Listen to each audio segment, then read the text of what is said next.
Hello viewers, HMTV Telugu news channel ప్రఖ్యాతమైన Hyderabad media హౌస్లో భాగంగా ది హన్స్ ఇండియా మరియు బిజినెస్ పత్రికలతో కలిసి నిష్పక్షపాతమైన మరియు నీతిపరమైన జర్నలిజంకి పేరుగా నిలిచింది. ప్రస్తుతం ఆంధ్రప్రదేశ్ రాష్ట్రం తన అభివృద్ధి ప్రయాణంలో కీలక దశలో ఉంది. ఈ బ్యాక్డ్రాప్లో హెచ్ఎంటీవీ అమేజింగ్ ఏపీ శీర్షికతో బిజ్ కాన్క్లేవ్ను నిర్వహిస్తోంది. ఈ కాన్క్లేవ్లో రాష్ట్ర ఆర్థిక భవిష్యత్తును వెలుగులు చిమ్మేలా తీర్చిదిద్దేందుకు వ్యాపారవేత్తలు, ప్రజాప్రతినిధులు మరియు పరిశ్రమ నిపుణులను ఒకే వేదికపై సమీకరించనున్నారు. ఈ కార్యక్రమంలో భాగంగా రాష్ట్రంలో ఉన్న ప్రతిభావంతులైన వ్యాపారవేత్తలను మరియు సంస్థలను గౌరవించడానికి బిజ్ ఐకాన్ అవార్డ్స్ 2025 కూడా నిర్వహిస్తున్నారు. ఆంధ్రప్రదేశ్ వ్యాపార రంగ వికాసాన్ని ప్రతిబింబిస్తున్న ఈ వేడుక ప్రేరణాత్మకమైన వేలవింపు కానుంది.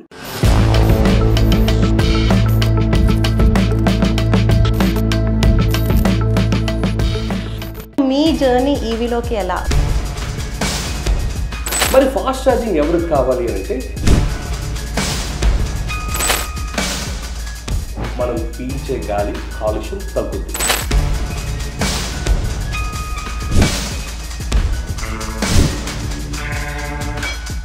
I also want to appeal to the government.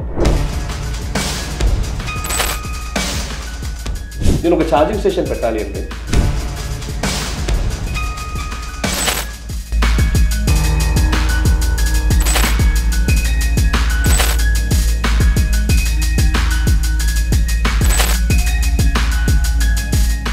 Hello Rajiv, it's a pleasure having you with us today on HMTV. So EV, I mean it's a very widely known concept in India, but I think we are still at the beginning stages. That's right. So me journey EV loki ela. So can you tell us about your education, your background? Tappakunda. So first of all, thanks Vinila for reaching out to us and then amplifying the story of Thunder Plus. So yeah, I'm Rajiv Vaisar. I carry a Prime Minister and a Chief Minister in my name. Yes. So అందుకని చాలా జాగ్రత్తగా ఉంటూ ఉంటాను. So I come from a small, I would say, place called Shungoramkota in a district called Vijayanagaram, Andhra Pradesh. Until my 10th, +1, +2, it was all there. By God's grace, I was able to crack IIT JEE in the very first attempt and finished my BTech and MTech at IIT Madras. Okay. దాని తర్వాత I worked with companies such as TVS Motors, Bosch, Mahindra and Mahindra, Gati Logistics, Ito Motors. And వాటిలో భాగంగా when I was working with Gati Logistics, IKEA అప్పుడే ఇండియాలోకి వచ్చింది 2017లో. IKEA ఇండియాకి వచ్చినప్పుడు ఏంటంటే it has to adhere to the climate group norms. అంటే వాళ్ళ deliveries అన్నీ కూడా ఫాసిల్ ఫ్యూయల్ వెహికల్స్లో కాకుండా ఎలక్ట్రిక్ వెహికల్స్లో రన్ చేయాలి. ఆ టైంలో నేను గతి లాజిస్టిక్స్లో జాయిన్ అయ్యి వాళ్ళ మొత్తం ఆపరేషన్స్ని కూడా నేనే సెట్ చేయడం జరిగింది.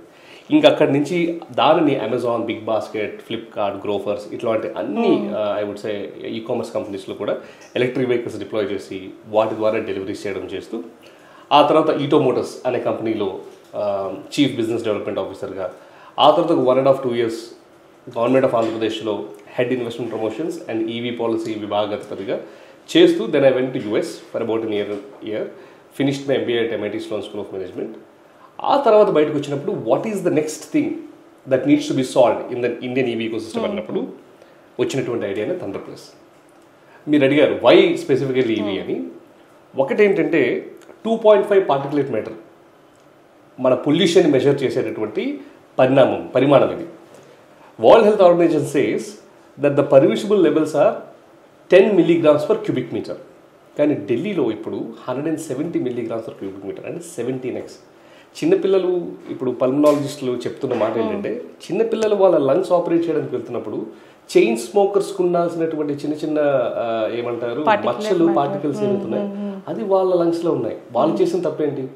కేవలం ఢిల్లీలో పుట్టి ఆ యొక్క పొల్యూటెడ్ ఎయిర్ పీల్చుతున్న మూలాన. అందుకోసమనే నేనేమనుకున్నానంటే సరే బిజినెస్ ఎట్లనవుతుంది కానీ నా దేశానికి, నా తరతరాలకి నేనేమైనా వాల్యూ యాడ్ చేయగలిగాను అని అంటే that is at least giving them A clean air. So ఆ పర్స్పెక్టివ్లో ఈవీస్ని పట్టుకున్నాను, ఈవీస్లోనే ఉన్నాను. ఈ తర్వాత ఏమైందంటే సాధారణంగా మనం ఎలక్ట్రిక్ వెహికల్స్ అనగానే నెంబర్స్ చాలా తక్కువ ఉన్నాయి అనే ఒక ఆలోచనలో ఉంటాం. కానీ నెంబర్స్ తక్కువగానే ఉన్నాయి. ఇప్పుడు మన కార్స్ని తర్వాత వెస్ట్రన్ కంట్రీస్ కార్స్లో చూసుకున్నట్లయితే ఒక 6 నుంచి 20 కార్స్కి ఒక పబ్లిక్ ఛార్జింగ్ స్టేషన్ ఉంది ఎక్కడ యూరోప్ ఆర్ US. ఇండియాలో 400 కార్లకి ఒక పబ్లిక్ ఛార్జింగ్ స్టేషన్. అంటే ఈవీ పెనిట్రేషన్ తక్కువైనప్పటికీ చార్జెస్ పెనిట్రేషన్ ఇంకా తక్కువ. సో అది నాకు ఒక మంచి బిజినెస్ ఆపర్చునిటీగా అనిపించి started thunder plus.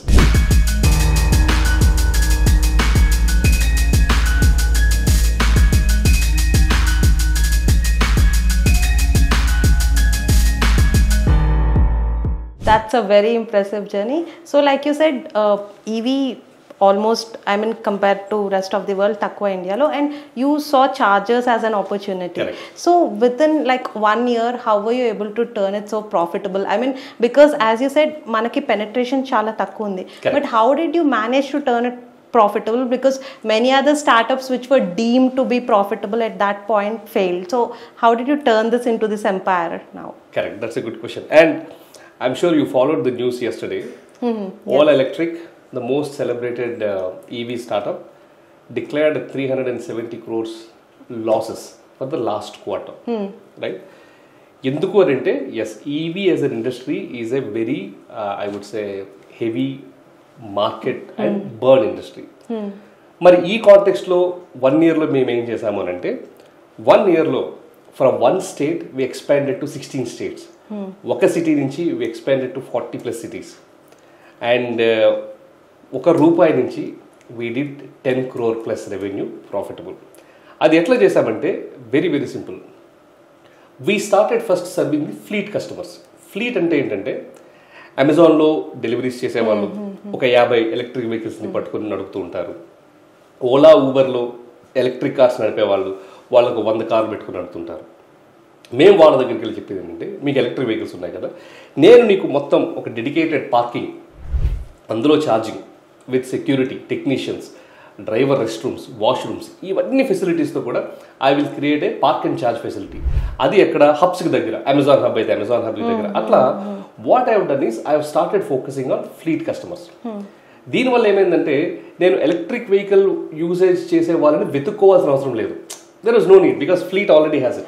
So that gave me money from day one. So every park and charge hub of mine is profitable from day one. దానికి అయ్యే ఖర్చు వీళ్ళు ఇచ్చే డబ్బులు బాగానే ప్రాఫిట్ వచ్చేది.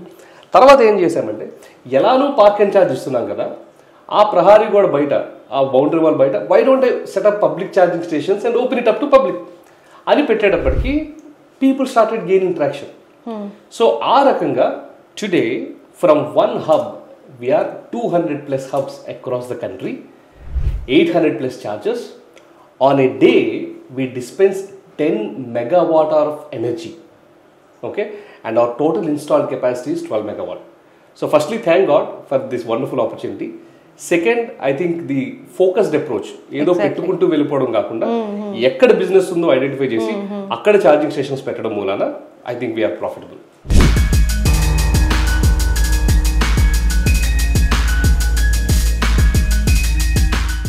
I think the innovative mindset worked out well, like you said, because మీరు అన్నట్టు పెట్టుకుని వెళ్ళిపోయి లైక్ ఈ ఈవీలో చాలా మంది ఎంటర్ అయిన వాళ్ళు ఉన్నారు. They have burned their hands also because still at nascent stages, but you identified the purpose where it served. So it's exemplary. And I've gone through your website. There's like Thunder Every Ghar Mein, and there are many other small ideas you have come up with, also showing your side of corporate social responsibility. So can you please explain that? Good question, Vinila. I must appreciate your, I would say, homework. This is very important ఎందుకంటే మన ప్రేక్షకులకి ఇది చాలా తెలియాలి. ఏదైనా technology ఎప్పుడు flourish అవుతుంది అంటే ఆ టెక్నాలజీ అనేది మస్ట్ బి డెమోక్రటైజ్డ్. అంటే ఏదో 10 మంది చేతిలో ఉండిపోవడం కాకుండా ప్రతి ఒక్కరికి అందుబాటులో ఉండాలి. ఇప్పుడు మనం సెల్ ఫోన్ తీసుకున్నా, సోలార్ తీసుకున్నా, ఆర్ ఈవెన్ గ్యాస్ స్టవ్ తీసుకున్నా, ఎల్ఈడి బల్బ్స్ తీసుకున్నా, ఎందుకు ఇండియాలో సక్సీడ్ అయినాయి అంటే ఇవన్నీ because those are accessible to public. ఆ పరంగా మేము ఆలోచిస్తున్నప్పుడు ఛార్జింగ్ పాయింట్ ఎందుకు అంత హంగామా టెక్నాలజీ హడావిడితో ఉండాలి, సింపుల్గా ప్రతి ఇంట్లో ఒక ఛార్జింగ్ స్టేషన్ ఎందుకు ఉండకూడదు, ఒకటి వాళ్ళ కన్సంప్షన్కి, 2 why can't that be a business opportunity. అలా ఆలోచిస్తున్నప్పుడు నాకు ఫస్ట్ గుర్తొచ్చింది ఎస్టీడీ బూత్ బిజినెస్. మీకు గుర్తున్నట్లయితే పాత కాయిన్ బాక్సెస్ ఉండేవి.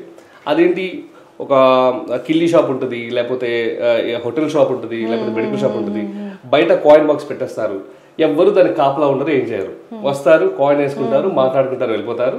డే అవ్వగానే ఓనర్ వచ్చి డబ్బులు తీసుకెళ్ళిపోతారు. Then I thought why don't I mimic that business model in EV charging అని చెప్పి we launched a campaign called Har Ghar Thunder. అంటే ఇంటింటా ఒక ఈవీ ఛార్జర్. దీనిని ఇంకొక మాట కూడా ఏం చెప్పామంటే ఛార్జర్ లగావో పైసా కమావో. దీంట్లో ఏంటంటే ఈ పర్టికులర్ ప్రోడక్ట్ IP67 ప్రొటెక్టెడ్, అంటే వర్షం వచ్చినా వరద వచ్చినా ఏమొచ్చినా ఏం కాదు, certified by the government and completely metal body built with 6 layers of safety protocols. And it is price less than $100, అంటే 8 నుంచి 9,000 మధ్యలో. ఈ 8 నుంచి 9,000 మధ్యలో ఇన్వెస్ట్ చేసిన వాళ్ళు ఎవరింట్లో వాళ్ళు పెట్టుకుంటే అది కనీసం నెలకి 8 నుంచి 15,000 వరకు వాళ్ళకి అవకాశం ఇచ్చే అవసరం ఉంటుంది. సో ఇటువంటి ఇన్నోవేటివ్ మోడల్స్ ద్వారా ఏంటంటే ఎక్కడ చూసినా నేను ఛార్జర్ చూడగలగాలి, దానికి పెద్ద హడావుడి హంగామా ఇన్ఫ్రా ఏం అక్కర్లేదు. 3.3 kW కాబట్టి పెద్దగా గవర్నమెంట్ పర్మిషన్స్ కూడా ఏం అక్కర్లేదు. సో అలాంటివి మేము కొన్ని వేల ఛార్జెస్ లాస్ట్ ఇయర్ అమ్మడం జరిగింది. అంతేకాకుండా ఇప్పుడు Infosys foundation, Asia development bank, society for elimination of rural poverty, అలానే పెద్ద పెద్ద కంపెనీస్ వాళ్ళ CSR ఫండ్స్ కూడా ఇదేదో బాగుంది కదా మేము ఇస్తూ అది ఎట్లా ఇంపాక్ట్ అవుతుందో మెజర్ కూడా చేసుకోగలుగుతున్నాం కదా అని చెప్పి వాళ్ళు స్పాన్సర్ చేయడము, స్పాన్సర్ చేసిన దాని ప్రకారము మనము వార్లో మరణించినటువంటి వాళ్ళ విడోస్కి కానీ లేకపోతే ఎడ్యుకేషన్ లేకపోయినటువంటి విమెన్కి కానీ ఇచ్చి వాళ్ళని ఎంపవర్ చేయడం జరుగుతుంది.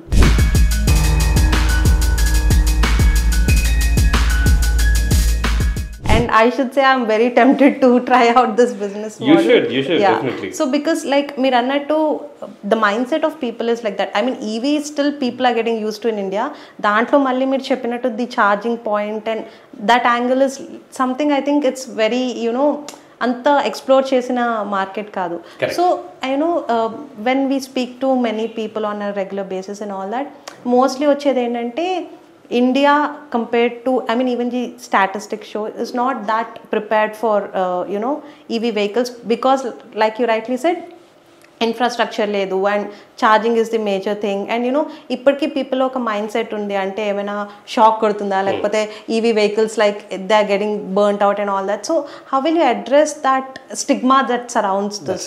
That's correct. సి సాధారణంగా ఇంతవరకు జరిగేది, ఇప్పటి నుంచి థర్డ్ ప్లస్ వచ్చాక అది వేరే స్టోరీ. కానీ మన ఇండియన్ కన్స్యూమర్స్ అందరూ కూడా వాల్యూ కాన్షియస్ కన్స్యూమర్స్. కొంచెం పచ్చి తెలుగులో చెప్పాలంటే కాస్త పిసినగట్టోళ్ళు. ఓకే, ఏం చేస్తారు, మనం సాధారణంగా పెన్నీ వైస్ పౌండ్ ఫూలిష్ అనే సామెత వినే ఉంటాం. 1,50,000 2 లక్షలు పెట్టి ఒక ఎలక్ట్రిక్ 2-wheeler కొంటాం. ఛార్జర్ కొనడానికి వచ్చేటప్పుడు మాత్రం కక్కుర్తిపడి ఏం చేస్తాం, ఈ రెగ్యులర్ 3-pin ప్లగ్స్ ఉంటాయి కదా వాటిలో పెట్టేస్తాం. ఇప్పుడు గమనించినట్లయితే ఆ 3-pin ప్లగ్స్ దేనికోసం తయారు చేయబడ్డాయి? TV, regular house hold, tape recorder, mixie, మహా అయితే వాషింగ్ మిషన్, ఏసీ. వీటన్నిటి ఈ ప్రొడక్ట్స్ అన్నీ కూడా కొన్ని సంవత్సరాలుగా మార్కెట్లో ఉన్నాయి. వాటి కరెంట్ డ్రాయింగ్ కెపాసిటీ అదంతా అవగాహన ఉంది. కానీ ఎలక్ట్రిక్ వెహికల్స్ అట్లా కాదు, ఇట్స్ బీస్ట్.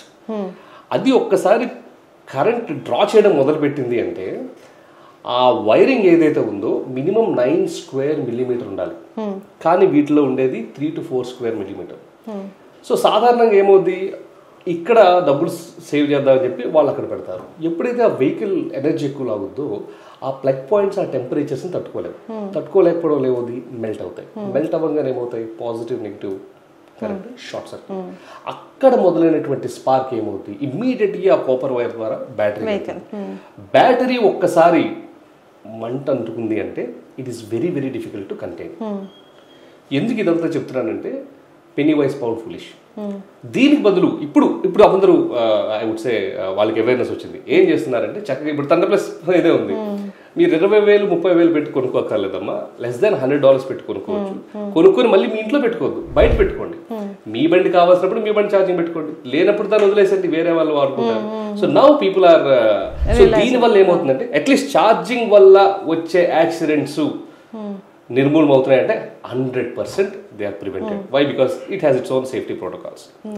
అండ్ వెహికల్ పరంగా చూసినట్లయితే ఆ ఫస్ట్ జనరేషన్ వెహికల్స్కి ఇప్పుడు సెకండ్ థర్డ్ జనరేషన్ వెహికల్స్కి టెక్నాలజీ కూడా చాలా బాగా ఇంప్రూవ్ అయింది. పీపుల్ ఆర్ మూవింగ్ ఫ్రమ్, ఇంతకుముందు అందరూ NMC అంటే నికెల్ మెగ్నీషియం కోబాల్ట్ అనే టెక్నాలజీలో వాడేవారు. అదేంటంటే వెరీ హెవీ ఎనర్జీ డెన్సిటీ ఎక్కువ ఉండడం వల్ల స్టెబిలిటీ తక్కువ ఉంటుంది. ఇప్పుడు అందరూ కూడా LFP లిథియం ఫెరస్ ఫాస్ఫేట్ కెమిస్ట్రీకి వెళ్తున్నారు. This is a good balance between density and safety. So ఆ రకంగా చూసుకుంటే ప్రస్తుతానికైతే ఎలక్ట్రిక్ వెహికల్స్ అమ్మో ఇవి మంటలు అంటుకుంటాయా ఏంటనేది భయం అక్కర్లేదు. బట్ అగైన్ దీని మూలంగా మీకు చెప్పే ఎడ్యుకేషనల్ కంటెంట్ ఏంటంటే ఇబ్బంది పడకండి, రెగ్యులర్ ప్లగ్ పాయింట్స్లో పెట్టకండి. మీరు ఎవరైతే కొనుక్కుంటున్నారో వాళ్ళ దగ్గరే చక్కగా దాని ఛార్జర్ తీసుకోండి. లేదా థండర్ ప్లస్ లాంటి మా దగ్గరని కాదు, థండర్ ప్లస్ లాంటి కంపెనీస్ చాలా ఉంటాయి. మీరు రీసెర్చ్ చేసి మంచిది ఒకటి కొనుక్కోనేది ఫిక్స్ చేసుకుంటారు. దానివల్ల ఏంటంటే మీరు నిద్రపోతున్నప్పుడు ప్రశాంతంగా హాయిగా నిద్రపోతారు.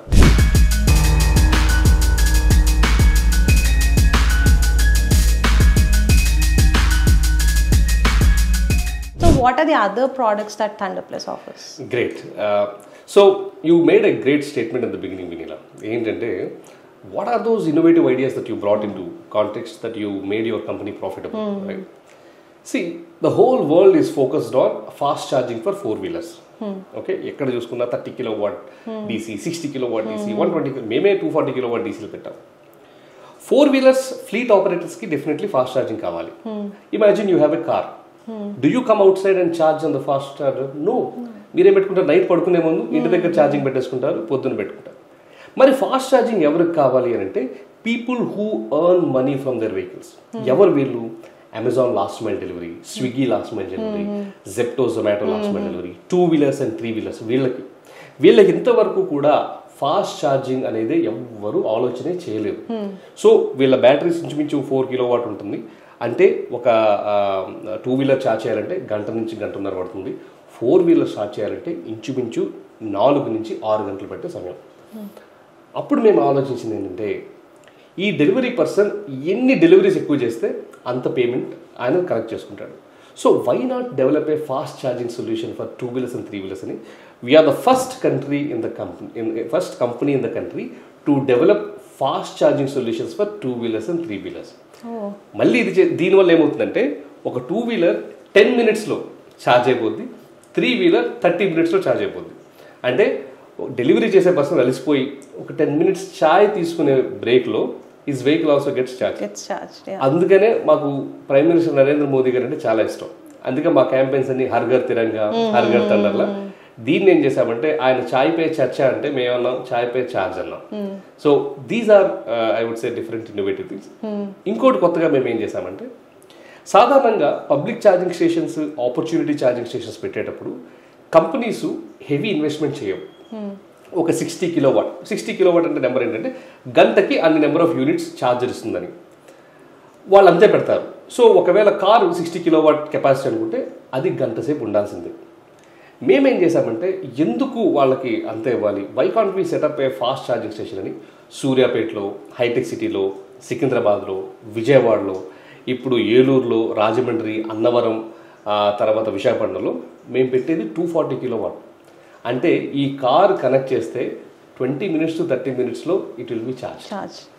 So these are again some of the innovative things which we question the status quo. ఇది ఎందుకు ఇట్లానే ఉండాలి అని దాన్ని క్వశ్చన్ చేసి why don't we build a solution out of the box? And again, all our solutions are customer centric. కస్టమర్కి మా వల్ల వాల్యూ ఎడిషన్ జరుగుతుంది అంటే మేము అస్సలు వెనకాడం. we go ahead and then we do it.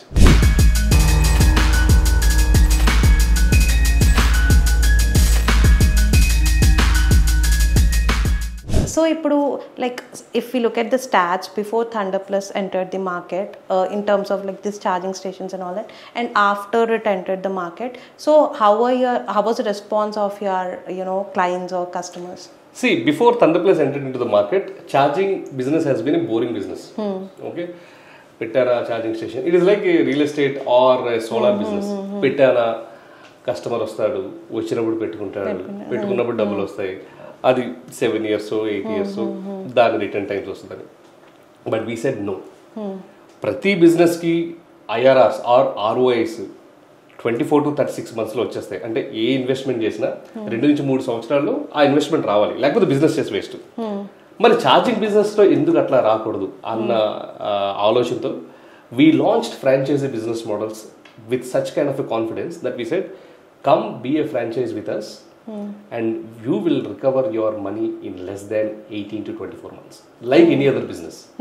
Restaurant business, FMCG business, textile business, ఎట్లా మీరు recover చేస్తారు, ఛార్జింగ్ బిజినెస్ కూడా మీరు అట్లానే రికవర్ చేస్తారని. So now there is lot of, before Thunder Plus it is only companies who are investing it.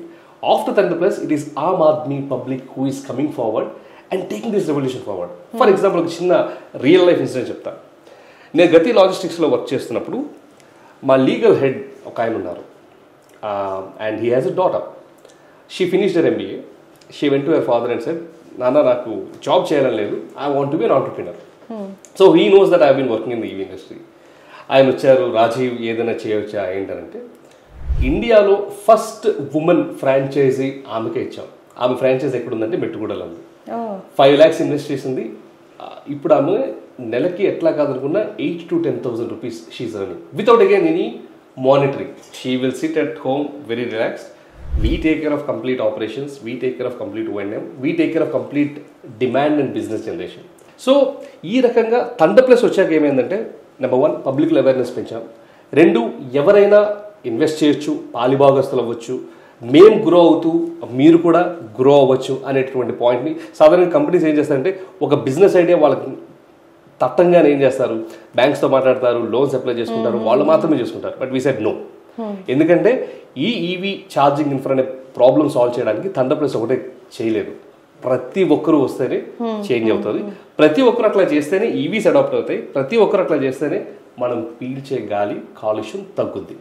Right. So ఆ కాంటెక్స్లో మేము ఏం చేసామంటే, అందరినీ మాతో పాటు తీసుకుని వెళ్తూ వాళ్ళకి బిజినెస్ ఆపర్చునిటీ ఇస్తూ మేము కూడా బిజినెస్ చేస్తూ ముందుకెళ్తున్నాం.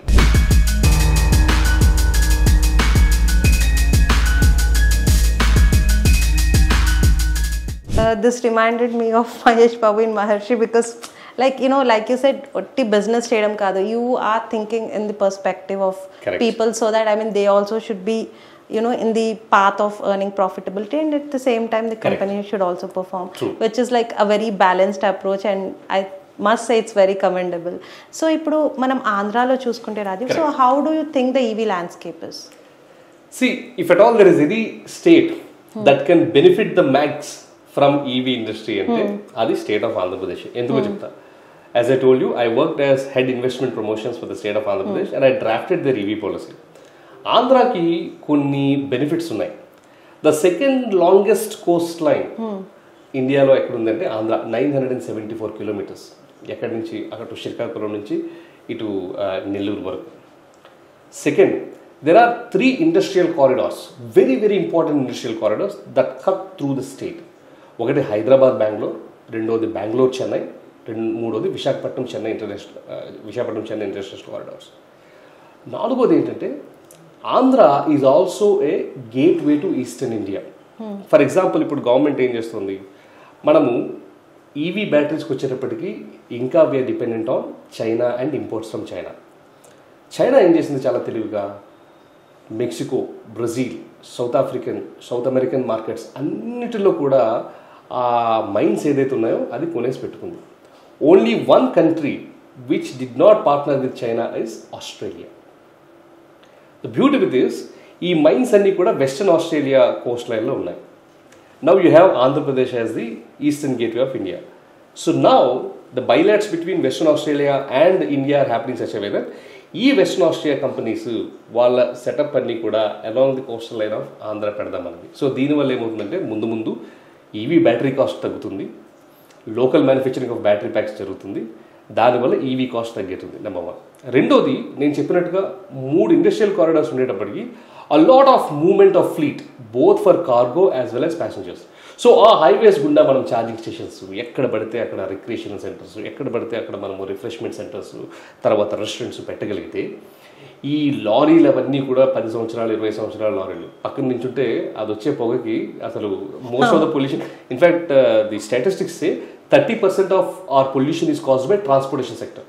నౌ ఇమాజిన్, వీళ్ళు ఎందుకు ఈవీస్కి వెళ్ళట్లేదంటే, ఒకటి కాస్ట్ ఆఫ్ ది వెహికల్ అనుకుంటే, రెండోది ఎక్కడ పడితే అక్కడ ఛార్జింగ్ ఇన్ఫ్రా ఇవి ఉండట్లేదు, ఛార్జర్ యాంగ్జైటీ ఉంది. ఇప్పుడు ప్రతి 10 kilometers ఒక ఛార్జర్స్ పెట్టామే అనుకోండి, ఎవరైనా ఆలోచిస్తారు. అండ్ బోత్ ప్యాసింజర్ మూవ్మెంట్ కానీ కార్గో మూవ్మెంట్ కానీ ఈవీస్లో జరిగితే, wouldn't that state be a green state? దాంట్లో భాగంగానే మేమేం చేసామంటే, విజయవాడ నుంచి హైదరాబాద్ వి సెటప్ 1 megawatt ఛార్జింగ్ స్టేషన్స్. హైదరాబాద్లో, తర్వాత ఇక్కడ సూర్యాపేటలో, ఇబ్రహీంపట్నంలో, ఇప్పుడు విజయవాడ నుంచి వైజాగ్, విజయవాడలో ఒకటి వస్తుంది, ఏలూరులో 2 వస్తున్నాయి, రాజమండ్రిలో ఒకటి వస్తుంది, అన్నవరంలో ఒకటి వస్తుంది, మళ్ళీ విజయవాడలో వైజాగ్లో ఒకటి వస్తుంది. సో ఆ తర్వాత మళ్ళీ ఇక్కడ నుంచి మేము విజయవాడ తిరుపతి, విజయవాడ చెన్నై, తిరుపతి బెంగళూరు, తిరుపతి చెన్నై, ఇలా multiple. So state of Andhra Pradesh is a gold mine for both EV companies, charging companies, and also for the state, because it has got great opportunities for investments also. So all the budding entrepreneurs should take a note that Andhra is a gold mine for. You must take a note. In fact, Andhra Pradesh government ఏం చేసిందంటే కొప్పర్తి కడప దగ్గర 9,000 ఎకరాలు, can you believe, 9,000 acres of land they have pooled, and out of which 1,000 acres have always been reserved for red category. Red category అంటే ఏంటంటే అక్కడ మాత్రమే మీరు battery manufacturing కానీ, బ్యాటరీ రీసైక్లింగ్ కానీ, దానికి కావాల్సినటువంటి డిశ్చార్జ్ యూనిట్స్ కానీ, లేకపోతే వాటర్ ట్రీట్మెంట్ యూనిట్స్ కానీ అన్ని గవర్నమెంట్ స్పెండ్ చేసింది. ఇలాంటి ఇన్ఫ్రాస్ట్రక్చర్ ఏ స్టేట్లో కూడా లేదు. So for all those entrepreneurs who are in to manufacturing, definitely take a look at Koppatti. Definitely take a look at electronic manufacturing clusters that the state has got. It has got great potential for all of you to grow.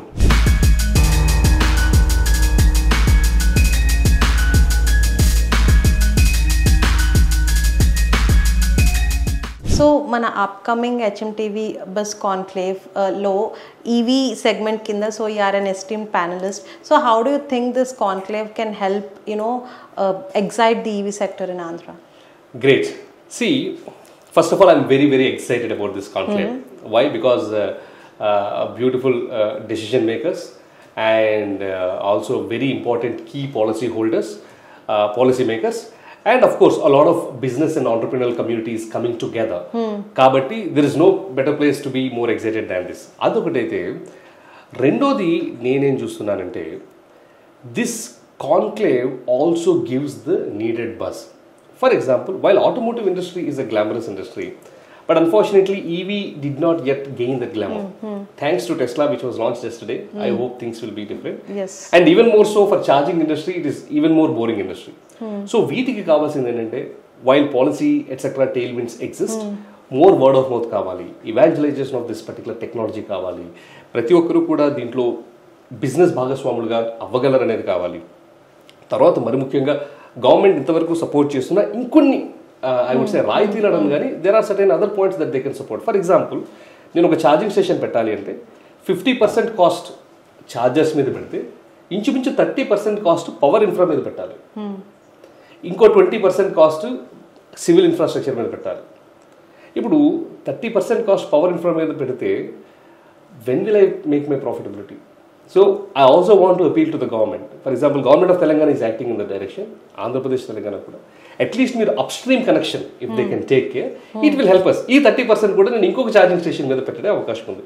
So I think this panel discussion as well as this conclave will give an opportunity for entrepreneurs like us to express our gratitude to the government for the wonderful facilitation and that they are providing. At the same time, raise our concerns where our ease of doing business could be better. Beautifully explained. So we look forward to having you at the conference. Thank you so much for your time today. Thank you very much, Vinila and HMTV and all the viewers there. I look forward to meet each and every one of you at the HMTV Business Conclave that is happening in Vijayawada on 25th of July. See you there, and let's engage and discuss more on EV chargers, charging infrastructure and electric vehicles in detail. See you all. Take care. God bless you.